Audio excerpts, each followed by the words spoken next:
Peace, family. Here is your 9th Jewel of the Week for 2013. As Black History Month for this year slowly creeps to its end, I can't help but to reflect on the kings and queens who sacrificed for the struggle. Frederick Douglass, American social reformer, orator, writer, and statesman. Douglass escaped from slavery to become a leader of the abolitionist movement, gaining note for his brilliant oratory and keen anti-slavery writings. He stood as a living counterexample to slaveholders' arguments that slaves did not have the intellectual capacity to function as independent American citizens. Harriet Tubman, an African-American woman abolitionist, humanitarian, and Union spy during the American Civil War. Born into slavery, Tubman escaped and, in due course, made more than 13 missions to rescue over 70 slaves using the network of anti-slavery activists and safe houses known as the Underground Railroad. Marcus Josiah Garvey, Jamaican political leader, publisher, journalist, entrepreneur, and orator who was a devoted advocate of the Black nationalism and Pan-Africanism movements, to which end he founded the Universal Negro Improvement Association and African Communities League.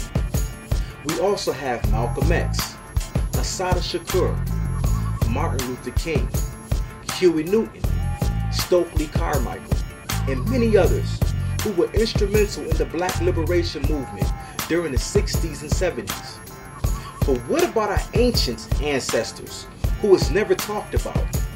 Brothers such as Imhotep, the true father of medicine, who blessed our world with his presence in the 27th century before the common Christian era. He is considered to be the first architect, engineer, and physician in early history. Ptah, the creator god par excellence. He is considered the demiurge who existed before all things, and by his willingness thought the world. It was first conceived by thought and realized by the word. Ptah conceives the world by the thought of his heart and gives life through the magic of his word. That which Ptah commanded was created, with which the constituents of nature, fauna, and flora are contained. He also plays a role in the preservation of the world and the permanence of the royal function.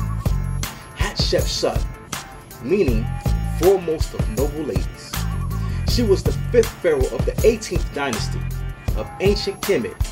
She is generally regarded as one of the most successful pharaohs, reigning longer than any other woman of an indigenous Egyptian dynasty.